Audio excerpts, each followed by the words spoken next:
ओम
श्री गणेशाय नमः। ओम श्री सरस्वत्यै नमः। ओम श्री गुरुभ्यो नमः। ओम समस्त जन कल्याणे निरतं करुणामयं नमामि चिन्मयं देवं सद्गुरुं ब्रह्मविद्वरम्। ओम मूकं करोति वाचालं पंगुं लंघयते गिरिं यत्कृपातमहं वन्दे परमानन्दमाधवम्। ॐ सदाशिवसमारम्भां शङ्कराचार्यमध्यमाम् अस्मदाचार्यपर्यन्तां वन्दे गुरुपरम्पराम्। ॐ श्रुतिस्मृतिपुराणानाम् आलयं करुणालयं नमामि भगवत्पाद शङ्करं लोकशङ्करम्।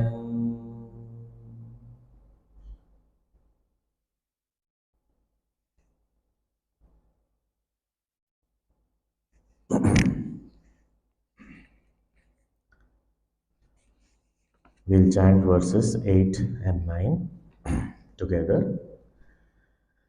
ध्यात्वा चित्ते शिवाख्यं प्रचुरतरधनं नैव दत्तं द्विजेभ्यो हव्यं ते लक्ष्यसङ्ख्यैर्हुतवहवदने नार्पितं बीजमन्त्रैः नोतप्तं गाङ्गतीरे व्रतजपनियमैः रुद्रजाप्यैर्न वेदैः क्षन्तव्यो मे अपराधः शिव शिव शिव भोः श्रीमहादेव शम्भो।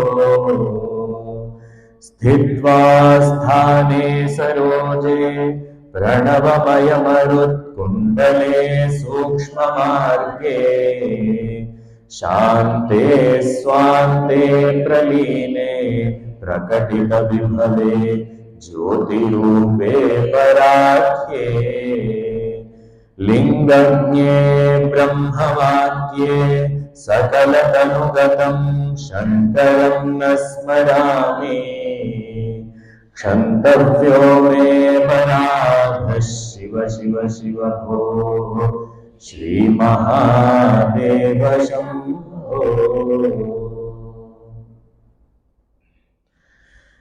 In this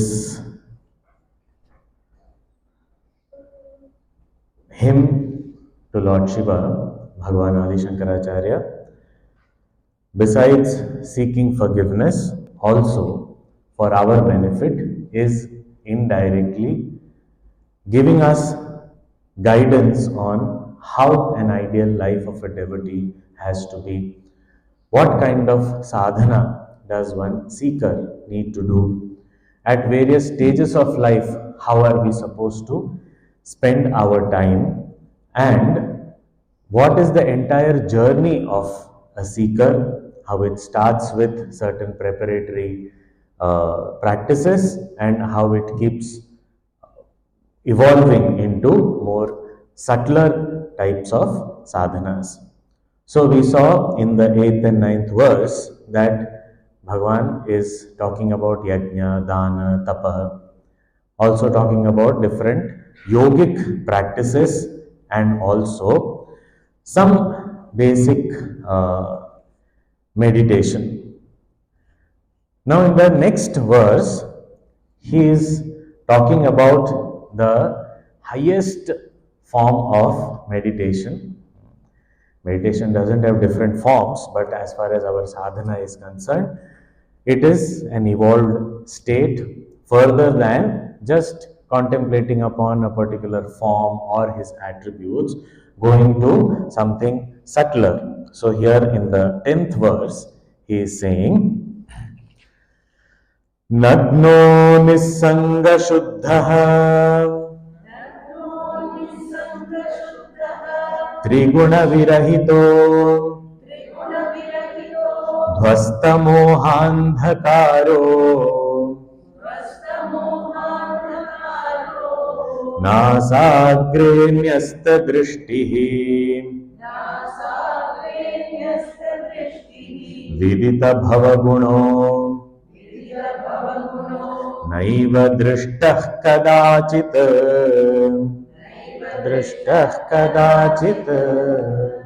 उन्मन्यावस्थया त्वाम् विगतकलिमलम् शङ्करं न स्मरामि क्षन्तव्यो मे पराधः शिव शिव शिव भोः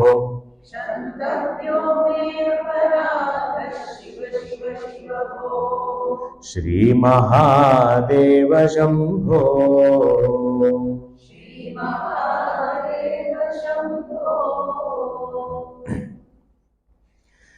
Here again seeking forgiveness is saying that I did not do all these sadhanas. What are these sadhanas? He is saying, Naiva drishtah kadachit. Never did I envision, did I behold this form, whether outside or within me. Never did I try to contemplate upon this Lord. Who is He? So many different words, pointers for this meditation. So he is saying, Nagnaha, first word. Nagnaha means unclothed, naked. So what does it mean? Clothes are actually a layer upon us. So the one who has no layers, that pure, Nagnaha, Nissangaha, devoid of any attachment. So no physical layer also, no attachment to anything also, and Shuddha, Shuddha, absolutely pure. So what does it mean? If we study Vedanta, we understand that each one of us, our real nature is indicated by these words. What is it? Nagnaha means what? I am not this body. This layer of this body, the gross body, I am not this. So this is not me. Nagnaha. Nissangaha, no attachment, means it is talking about the subtle body, because attachments happen through the subtle body only. It is not the physical attachment that we can talk about. It is only the mind that gets attached to things. So therefore it is talking about the subtle body, that is the mind, senses, etc. That also I am not.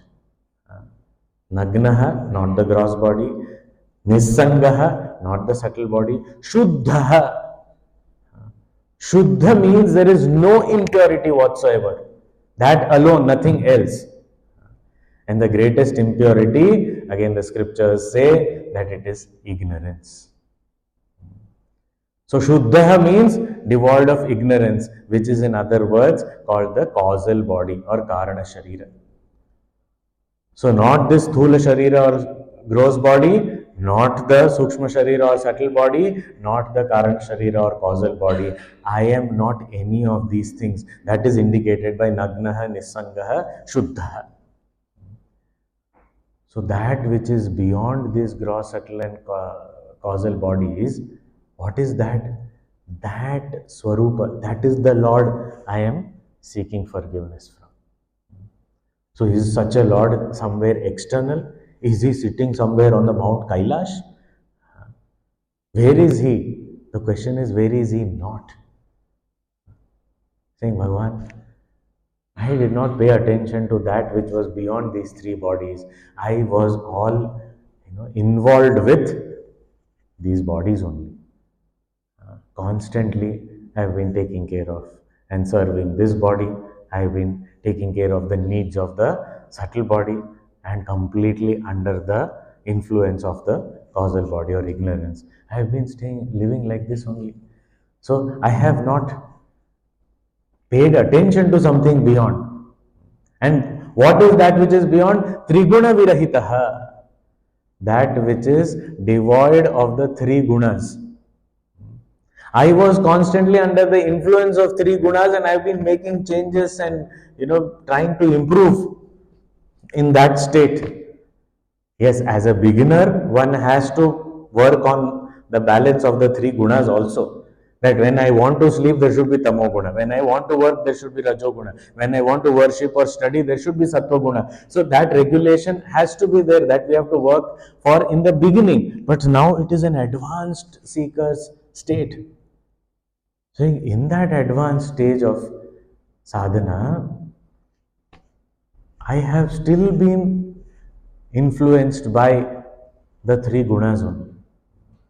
So I never paid attention to that which was beyond the three gunas, that which is beyond the three gunas. Three guna virahitaha, uninfluenced, unaffected by the three gunas, irrespective of the three gunas. I never paid attention to something like that. So beyond the three bodies, beyond the three gunas. Dhvasta mohandhakaraha. That which is devoid of any darkness of moha, ignorance or delusion, erroneous notions. That which is devoid of that darkness, andhakara, dhvasta, the one where all darkness of ignorance and erroneous notions are dispelled once and for all. Dhvasta moha andhakara. So I did not pay. Naiva drishtah kadachit. Never did I try to pay attention to that. Not that I did not know, I was not aware of, not that the scriptures did not remind me, not that my guru did not tell me, but still I did not pay attention. For whatever reason, maybe I said, okay, there is a lot of time, I will do it tomorrow.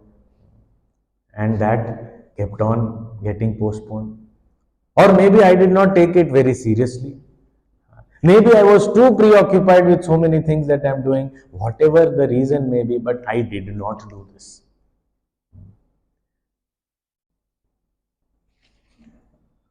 Nyasagre nyasta drishtihi. And how is it to be practiced? Now see, by saying I did not do this, Shankaracharya is giving all detailed guidelines on how to meditate. So earlier also it was that choosing a right spot and right time and sitting there and all those things were indirectly indicated. Here also, saying sit there and nasagre nyasta drishtihi, to be able to focus the eyes on the tip of the nose. Now, tip of the nose, sometimes they say here or sometimes they say here, but it is not physically focusing there. Gurudev explains very beautifully in the 6th chapter of the Gita that if you physically focus there, you will get a headache only. There won't be any meditation. So it doesn't mean that I have to look there. Nyasagre nyasta drishti means I am not looking here and there. That is what it means. That there is focus, centered. So not here and there.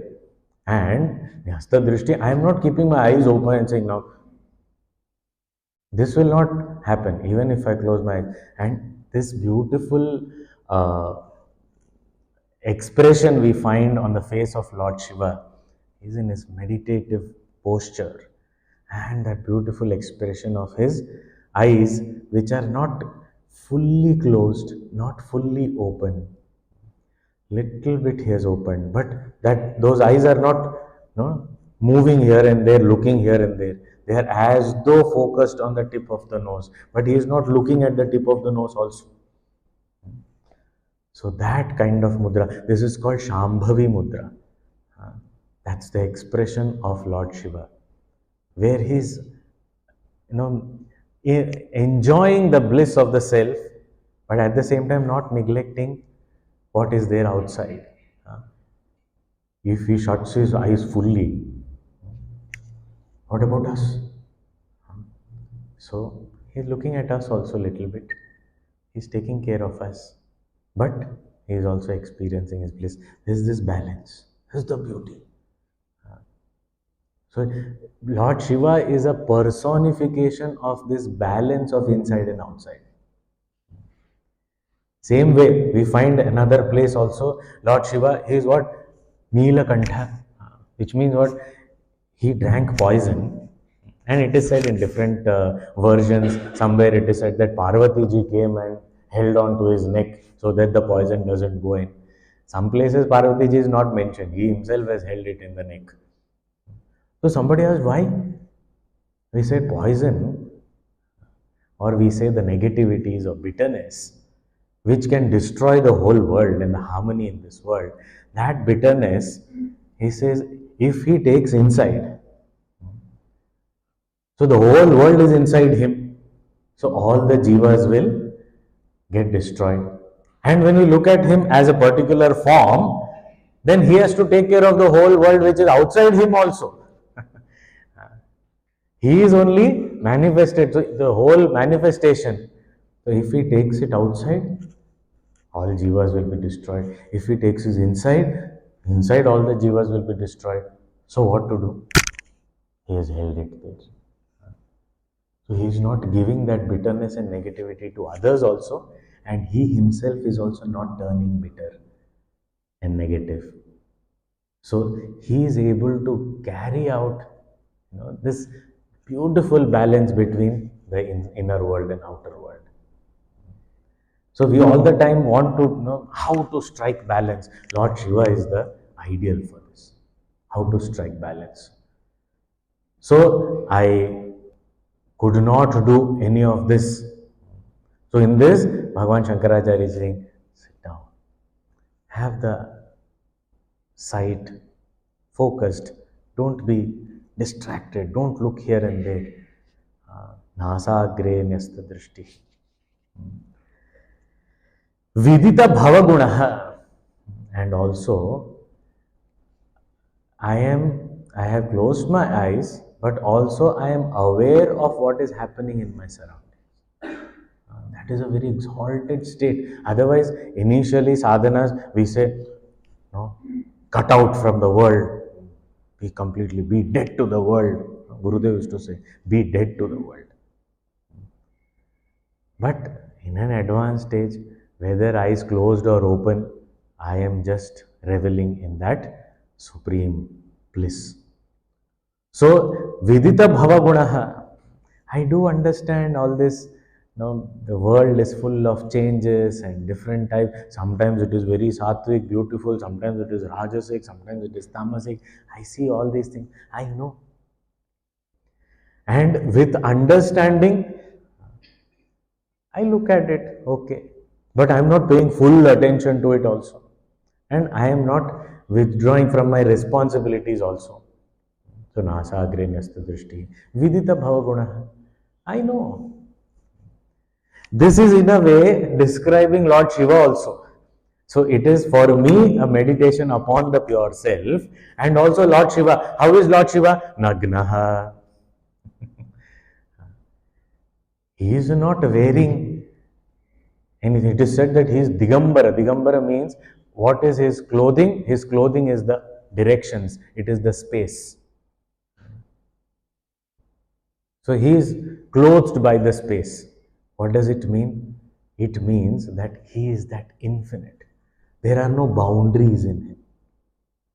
Nagna. There is nothing to veil him. Nothing can cover him. The infinite, how can it be clothed? In fact, it is the infinite that clothes everything. That is why Ishavasya Upanishad begins with the instruction that clothe everything with the infinite. Because that is the infinite. How can someone clothe infinite? That is why Nagnaha. He is infinite. Nisangaha. He is not attached to everyone. He is the one who is taking care of everybody, but unattached. This is something we need to learn. Otherwise, either we take care of someone or we are detached. Both together we can't do. Because if there is attachment, only then I can take care.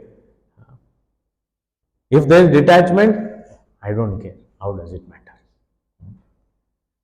But he is taking care of all of us, yet detached. How is it possible? Because he is Shuddha. Shuddha means one alone without a second.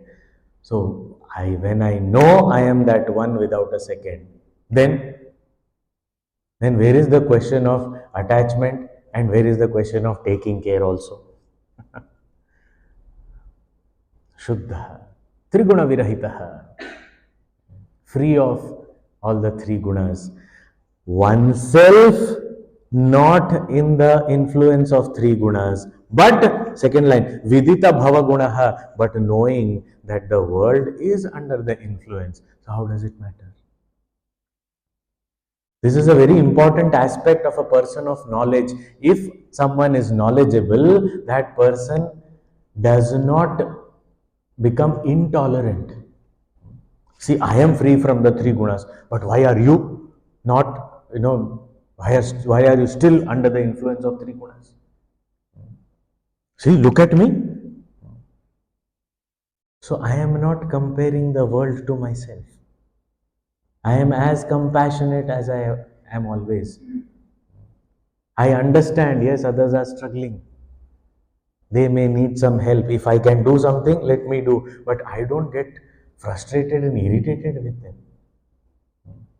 This often happens whenever I am steady in my path of sadhana, I start hating everyone else who doesn't do sadhana. And that is no sign of a sadhaka. You are not doing puja. That holier than thou attitude. I do every day. You are not doing it. I meditate every day. Morning, first thing, I finish meditation. I finish it in such a way that it is never coming alive. I finished meditation in the morning. Words also we use like that on finished. I do every day, I am doing sadhana. Yes, I am doing, I should be grateful that Bhagavan, thank you for giving me that conducive environment where I can do my sadhana regularly. Giving me that mental state to be sincere in my sadhana. Thank you very much. I have to be grateful to the Lord. Not out of arrogance that, look, I am doing.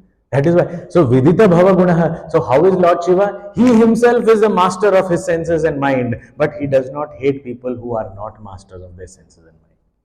He is himself beyond the influence of the three gunas, but he does not hate people who are still under the influence of three gunas. He is compassionate towards them. He is helping them get out of it. That is the beauty. This is what we need to learn from Lord Shiva. So he is Triguna Virahitaha, but also Vidita Bhavagunaha. He knows very well that this is how the world is, and everyone is struggling.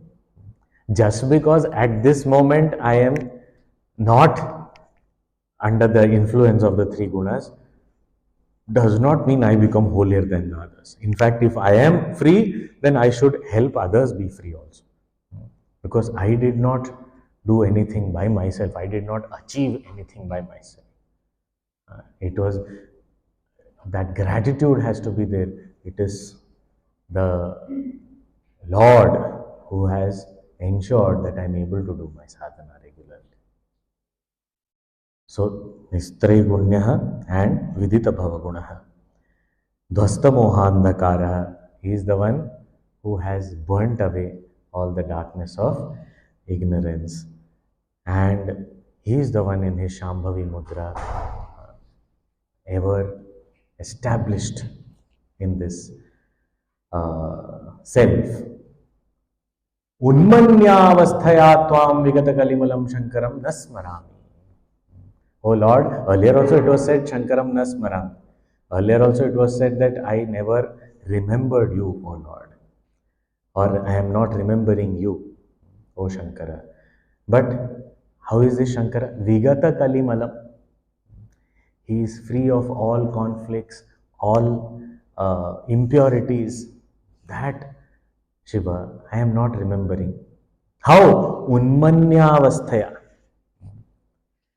Not Nasmarami, that has been said earlier, I did not remember. But here, how? Unmani avastha. Unmani avastha means going beyond the mind. If we go beyond the mind and want to remember the Lord, then what does it mean? Bhagavan Raman Maharshi very beautifully puts it, Tasya smritihi tatra didha eva nishtha. Remembering the self means being the self. So this Shankaram Nasmarami means not a thought of memory. This is being established there. That is called Unmani Avastha. Unmani Avastha, going beyond the mind. So when the mind also quietens to that extent that it is not just a thought that I am following, but I am experiencing the bliss of that true self. Unmanyavasthaya tvam vigata kalimalam shankaram nasmarami. O Lord, you who are beyond this mind, I never attempted to abide in you, myself going beyond the mind. Because that which is beyond the mind can be experienced when we go also beyond the mind. So I never tried to do that. So what is this kind of meditation? Where I, try to establish myself in the bliss of that self by withdrawing my identification, my attachments from everything external, including the body, mind, and intellect, and I am established in that pure, supreme self.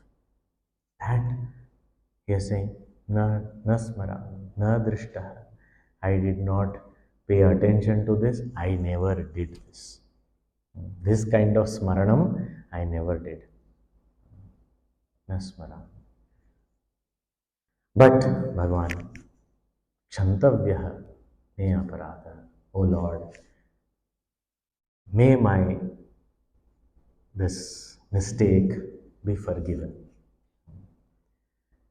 Why? Because if I carry this guilt forever, I will never be able to make any changes. So, please forgive me and enable me, empower me to make a change. So for these 10 verses, we find the last line of each verse. There is seeking of forgiveness. O Lord, may this mistake of mine be forgiven. Kshantavyo me aparadha. O Shiva Shiva Shiva Bho. O Lord of all auspiciousness. Shri Mahadeva Shambho. O Lord of Lords, please bestow this auspiciousness on me and may I also change my life. Now after seeking such forgiveness in these 10 verses, and by saying that this I was supposed to do, I did not do, this I was not supposed to do, I kept doing that, and now I want to make a change to my life, start a new chapter in the book of my life. And now after this, Bhagavan Shankaracharya ji on our behalf says, talks to the mind. Now Shankaracharya ji's mind will not need this talk. So he is talking to our mind and we have to talk to our mind. That this guidance this coaxing, this inspiration is needed for our mind. Oh dear mind, please understand. Do this. Now let us change the way of life. So now Shankaracharya ji, after seeking forgiveness from the Lord and saying this all, I committed these mistakes, now he is talking to his mind and saying, come on, mind, now it's time to take a turn and start in a new direction. Let's make a new beginning. So now, what is this new beginning? Beautifully, Bhagavan is saying in the 11th verse, Chandrodbhasita Shekhare Smara Hare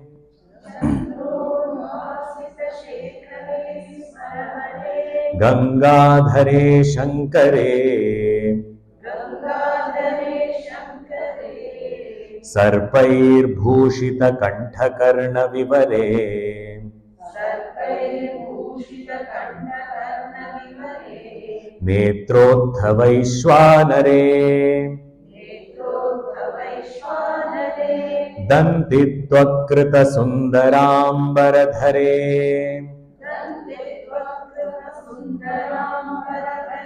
Trailokya Sare Hare Mokshartham Kuru Chitta Vrittimakhilam